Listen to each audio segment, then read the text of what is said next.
afternoon, ladies and gentlemen, lords and ladies. Today I am in my basement because it's the only place where I can set up my archery target without scaring people. I'm using a tiny little bow because my basement ceiling is so low that my bigger bow, shown here, this is my regular full-size takedown recurve bow, and it's just far too big to shoot in the current conditions, so I'm using this tiny little, I guess, youth practice bow. I got this to use at LARPs because its draw weight won't hurt anybody, but it's so small that when I overdraw it, I think it's probably pulling something like 20 or 30 pounds. I haven't tested that. I don't have a scale or anything, but it's actually harder to pull to full draw at my size than my regular recurve. So it may snap one day, we'll see.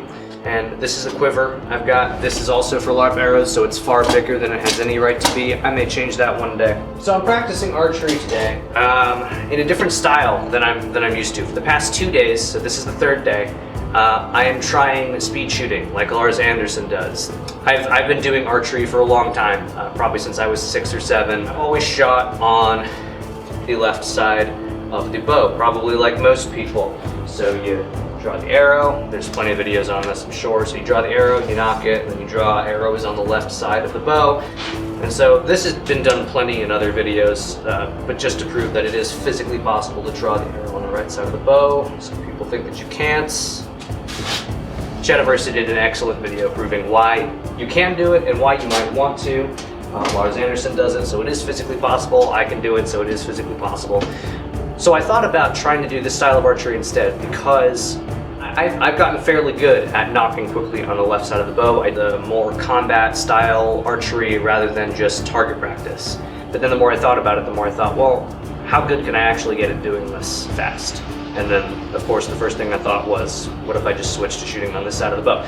So that's what I'm practicing today. My target, to get a shot of that, is literally like, it's like social distancing feet apart from me right now. So it's very close because I'm not working on my accuracy yet. I am working on the finger dexterity that it takes to fire the bow from the right side and knock quickly and then draw in one smooth motion.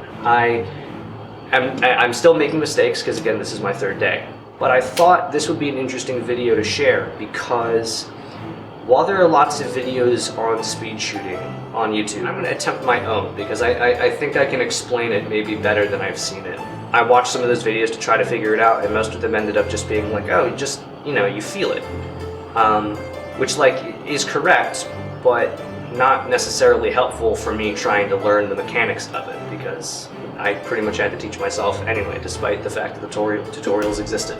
I think I've discovered a way, at least for me, that this works fairly consistently. You've been doing your own thing, and you've been doing it for years, and it works for you, then great, keep doing that. Because I think probably that's the way archery has been forever. You just use the method that works for you. And that being said, I'm going to shoot a couple shots, show you what this looks like. And I'm going to include me failing too, because that will probably happen more often than not. So I am using what I understand to be the Slavic draw. 2 fingers rest beneath the arrow, and then the index finger, instead of also going on the bowstring over the arrow, actually extends upon the arrow shaft and points in the direction that you're shooting. What I've discovered is that if the first knuckle of your thumb indexes into the gap of the knock with your index finger extended, so you're prepared to do the Slavic draw, once the arrow is placed on the bow, if you're holding it steadily and correctly, the first knuckle of your thumb and the middle knuckle of your middle finger, the bowstring will slide along the length of your thumb,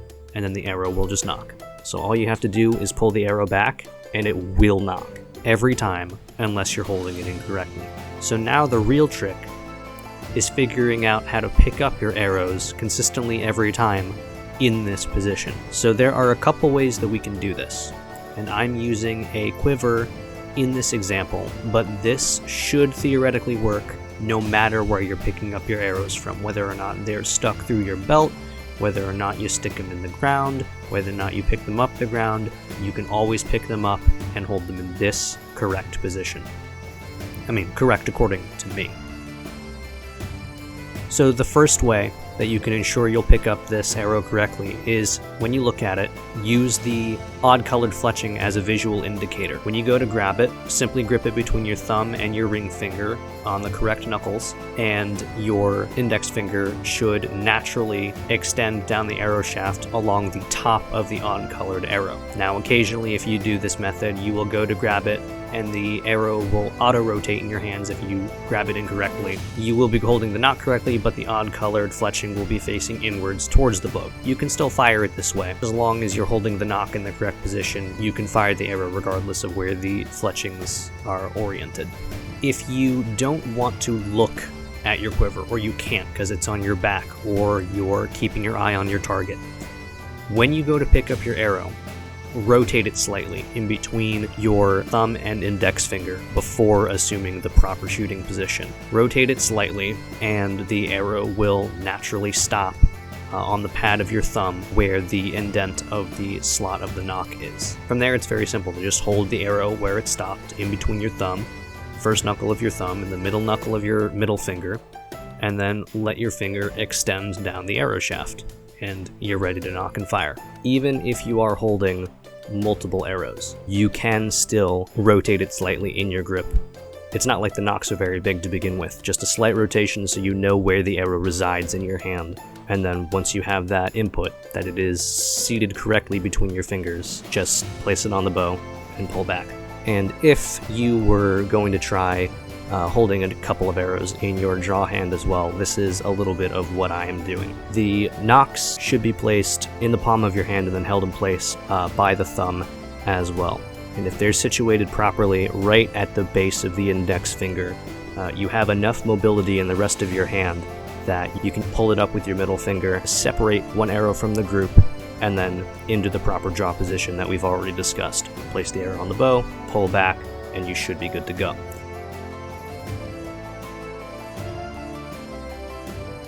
And you can see here with just one arrow here at the base of my index finger, almost in line with the line of the palm of my hand, and then held in place by the thumb, I am able to move my entire hand around the arrow without the arrow moving. And that's just a drill that you can do to hold it perpendicular in the correct position, and then rotate your hand, pull it up with your middle finger, and then you should be in the proper nocking position. And then just practice doing that until you get the finger dexterity. And while you're practicing, use every failure as the opportunity for a new drill. This style of archery, as Lars Anderson says, is supposed to be dynamic, and you should be able to fire an arrow from anywhere without any fixed anchor point. So if you're practicing the finger dexterity and you drop an arrow, don't just quit on that arrow and pick it up and try to reset. Try to pick it up and then fire it immediately after picking it up, perhaps.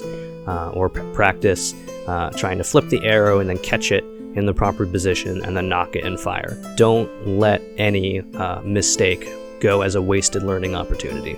Alright everyone, thanks for joining me today, and hope that you were able to learn something from the demonstrations, improve your own archery practice if that's something that you're into. And if not, maybe it was just an interesting thing to follow along with on my archery journey. If you saw something today that you didn't quite understand, or you have a question about how I'm going about this archery thing, or advice, go ahead and leave it below and I'll see if I can address it either in the comments or in a follow-up video of some sort. I'm certain I will be doing more archery related content to reverse engineer what Lars Anderson's philosophy and style are.